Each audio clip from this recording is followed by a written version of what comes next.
ஓம் சாய்ராம். எனதருமை பிள்ளையே, இத்தனை நாள் நீ எதற்காக பொறுமையாக காத்திருந்தாயோ அந்த ஆசீர்வாதத்தை நீ என்னிடமிருந்து பெறப்போகின்றாய்.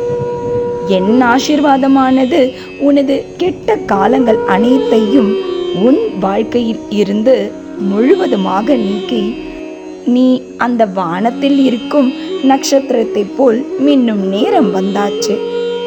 நான் உன்னோட அனைத்து வேண்டுதல்களையும் ஒவ்வொன்றாக நிறைவேற்றி தர என் எஜமானர் அல்லாஹ் எனக்கு உத்தரவிட்டார். இனி நீ நினைக்கும் விஷயங்கள் தான் நடக்கும்.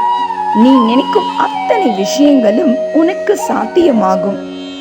என் அருள் இல்லாமல் நீ சும்மாவெல்லாம் என்னோட இந்த வாக்கினை கேட்டுவிட முடியாது. என் ஆசீர்வாதம் பெற வேண்டும் என்றால் அதற்கு என்று சில தகுதிகள் வேண்டும். அதை அவ்வளவு எளிதில் என்னிடம் இருந்து நீ பெறவே முடியாது. என் வாக்கு நீ கேட்கும் நேரம் உன் கர்மாக்கள் குறைந்து கொண்டிருக்கின்றது, உன் புண்ணியங்கள் அதிகரித்து கொண்டிருக்கிறது என்று அர்த்தம். இனி யாரும் உன் மன வலிமையை என் அனுமதி இல்லாமல் அவ்வளவு எளிதில் சோதித்துவிட முடியாது. உன் வாழ்வாதாரத்திற்காக உனக்கு வேண்டிய அனைத்து வசதிகளையும் நான் ஒவ்வொன்றாக செய்து தரப்போகின்றேன்.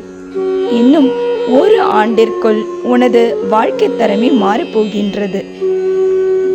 இப்பொழுதிருக்கும் சூழ்நிலை நினைத்து நீ கவலை கொள்ள வேண்டாம்.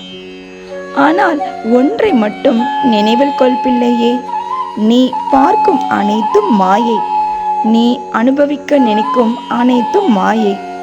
எது நிஜம் என்பதை புரிந்து செயல்படு. வெற்றி உனக்குத்தான், சந்தேகமே வேண்டாம்.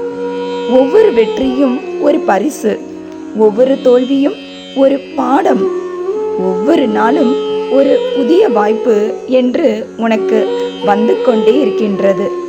வெற்றி களிப்பில் இனி உனக்கு கொண்டாட்டம்தான். வரும் வியாழன் 1/8/24, அதாவது மாதத்தின் துவக்க நாள், நீ என்னிடம் பெறும் ஆசீர்வாதமானது உனது வாழ்க்கை ராஜயோகம் கூடியதாக மாறப்போகின்றது. என்றும் நம்பிக்கையுடன் பொறுத்திரு. இன்றும் என்றும் என்றென்றும் உன் சாயப்பா உன் அருகில். வாழ்க வையகம், வாழ்க வளமுடன். ஜெய் சாய்ராம்.